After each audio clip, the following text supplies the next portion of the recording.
Evolution does have problems, very serious problems. But my favorite issue that deals with evolution is information formation. Now, a lot of evolutionists are going to say that the origin of life and information origin is not their issue, but the issue is how information is transmitted and altered through mutation, predation, and environmental pressures, and then through natural selection, modification of the allele frequency. Okay, I'll stop talking like that and start talking normally. Okay, so look, evolution works like this. There is DNA, deoxyribonucleic acid, and DNA has information in it. So I want to talk about what information is right now a little bit, and then we'll talk about mathematics and probability, and I'll do it slowly, but it's actually kind of interesting. So information, what is information? Well, there's a lot of different theories on what it is. People discuss it, but it's a communication from one form to another, or from one, I'm going to just say place to another for now. Okay? Now, so let's just say that you and I are walking down a path in a forest, and the path is about 4 or 5 feet wide, and it's just moving and meandering around trees and rocks and various things, and we come to a bit of a straight section, which can happen, and we notice that there's a pile of rocks that have obviously been extracted from the environment. So you get a pile of rocks, just golf ball size rocks, not a big deal, and there's a pile of 3 rocks, and then 1 foot later in distance there's a pile of 5 rocks. 1 foot later is a pile of 7. And then 11, 13, 17, 19, 23, 29. We're talking prime numbers. Now, a prime number is a number that is only divisible by itself and a number 1. So 4 could be 4 times 1 is 4, and 2 times 2. So it's not a prime number. Any even number is never a prime number. It has to be odd numbers. And so 5 can only be 5 times 1, 7 times 1, whole numbers and things like that. Okay, now, so we know that, we see this, and it goes up to 101. That means that the prime numbers go up to 101. 101 is a prime number. So all the sequence, we go, Okay, now look, we're talking about this. We're looking, somebody put that here.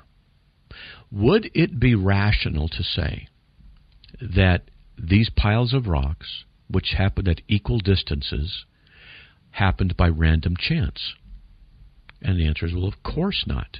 Nobody would say that they happen by random chance. They're all equidistant, and there's prime number stacks, which means that the information that is there was formed out of the environment that it exists in.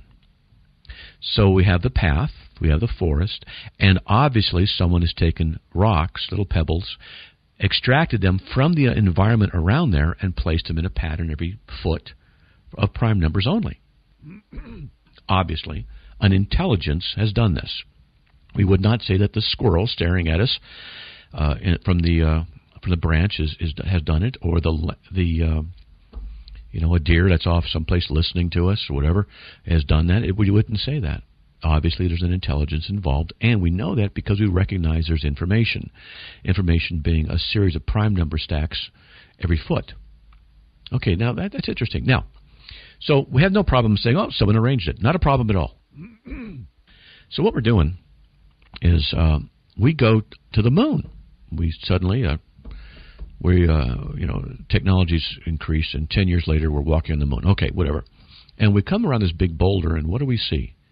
We see the same arrangement of rocks, the exact same arrangement of rocks. Would we conclude that someone arranged them? Or would we conclude that they happened by random chance? Or what if a meteor, asteroid, whatever, was orbiting the Earth, and they sent a space probe out, and they found a set of these rocks, 1 foot intervals, prime numbers 1 through 101. Would we assume an intelligence has done it? Of course. That's information. We know what it is when we see it. We know what it is when we recognize it. Now here's a mental exercise.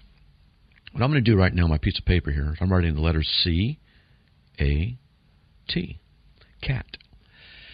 So I've spoken the letters, and you understand the letters C-A-T, but I've written them on this paper, and I'm looking at it right now. So that's a word, cat, and I happen to have 3 of them at home. They're nice cats. Okay. So if I were to take this word on a piece of paper and put it out in space, is it information? It's just floating. Is it information? Well, yeah, because I originated it and put it out there in space. But what about this? Let's just say that the only thing in the universe that existed, there's no minds, there's nothing, are what look like these letters C-A-T. Is it information? The answer is no. There's no. Because there's no mind involved. There's no sending of something and a receiving of something. It just happens to be formations of something that look like what we would consider C-A-T. But if there's no minds out there to understand, there's nothing there. It just was just whatever. Well, that's not information. It's like taking a bunch of sticks and throwing it on the ground. Is that information? No. It's randomness. But what if we see that one forms a T and one forms an A? And then, C-A-T is formed by these sticks. Oh, then we would say that's information. Is it by accident or by design? See, now that's the thing. By accident or design. If something accidentally occurs, it's not information. But if it's by design, it is. Design requires intent and intelligence of some sort. Otherwise, how can it be information? So this is really, we're doing these thought exercises. We're thinking through this. Excuse me. And we have to understand a little bit more about what information is. And information doesn't weigh anything. If we're to take some twigs and spell out C-A-T with twigs, I say, look at you, that's the word cat. That's information. I take those exact same twigs and I put them in a pile and just mix them up. The information's gone. Now, this is what's interesting about information. It's gone. But the exact same elements are there, the twigs. So if we're to do it, C, A, I can make a C with 3 twigs, an A with 3 twigs, and a T with 2 twigs. So that would be 8 twigs altogether. So these 8 twigs, we arrange them in C-A-T, that's information, take the letters, put them together in a pile of sticks, those 8 sticks, and there's no information anymore. Well, what happened to the information? Where'd it go? Well, it didn't go anywhere. It just ceased. So if I were to take that same pile and I put it into C-A-T, where did the information come from? Well, I originated it. An intelligence originated it. Okay? So C-A-T has information in it because we recognize it as letters. DNA is like this, except DNA is incredibly more complex. Now, DNA has 4 main elements, and we know them by the letters A, T, G, C. Adenine, thymine, guanine, cytosine, and they form in 2 bond pairs. They're called bond pairs. They're just bond pairs. And AT forms together and GC form together. Now, what I want you to do is picture a ladder. And a ladder is, say, 6 inches wide, and every 3 inches is a rung that we put our foot on, okay? And this ladder stretches from San Diego to New York City. And it's 1 foot, 6 inches wide, and every 3 inches is a rung from San Diego to New York City. That's a DNA molecule. Now, DNA molecule is a helix. It's twisted. Okay, so let's just say we twist it, but it's untwisted. We're looking at the ladder. Now, the AT and GC, these 2 nucleotide bond pairs are called, they can be arranged as AT and TA. Okay, they only go AT and TA. And they can also go GC and CG. Now, these are just basic molecules, and they can only form together certain ways. So we have 4 combinations. We're almost done here. Not a big deal. So what we could do to represent these 4 combos, AT and TA and GC and CG, that's 4. We could just say that there's 4 colored rungs on this ladder. We could say there's a black, a white, a blue, and a green.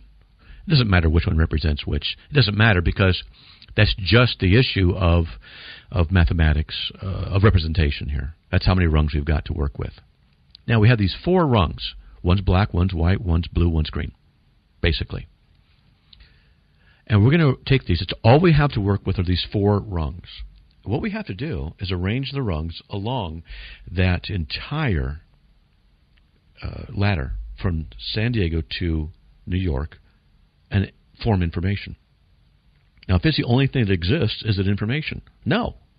Information goes when there's a sender and a receiver. Otherwise, it's not information. So the DNA molecule in itself isn't information unless something happens to it and it does things, and there's some receiving information, and I'm getting to various aspects of replication and things like that. We'll get into that. But here's the thing I want you to focus on. I'm going to take a tangent for a second. There are roughly 80 particles in the universe. 10 to the 80th particles in the universe. That's a 1 with 80 zeros. The particle is basically the smallest component of matter. Now, I'm saying basically. We're going to leave it for that for now. And we have roughly, in an 18 billion-year-old universe, we have roughly, I think it's 10 to the 18th seconds in an 18 billion-year-old universe. And, according to physics, the greatest rate that any element, any particle, can change its state, its electrical state, its condition, is 1 times 10 to the 40th times per second. Now, I'm not trying to snow anybody. I'm not trying to impress anybody. I'll say it again.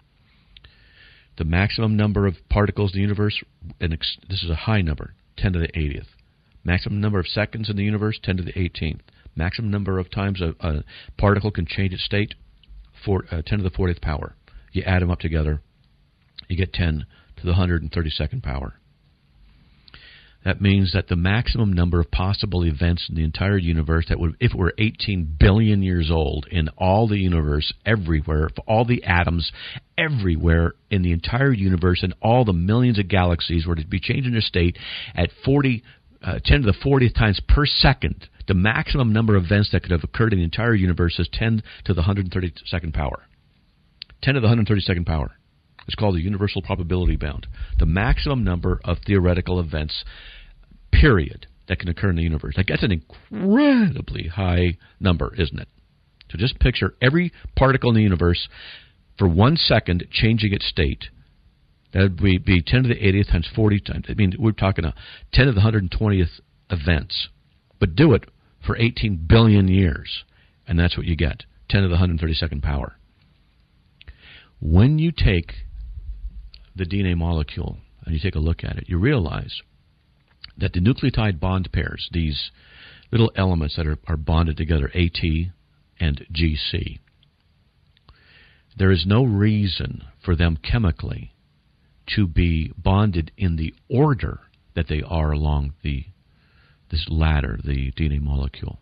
There's no reason why you'd have one before another or another one after this or that. There's no chemical necessity so that they have to fall in a certain place. It doesn't make a difference. And I won't get into the sugar phosphate bond, and there is a requirement there, but that's along the helix bridge on the outside. But there's no reason that the nucleotide bond pairs, these little rungs, black, white, blue, green, these 4 rungs, there's no reason why they would arrange themselves in any particular order along this ladder that's from San Diego to New York.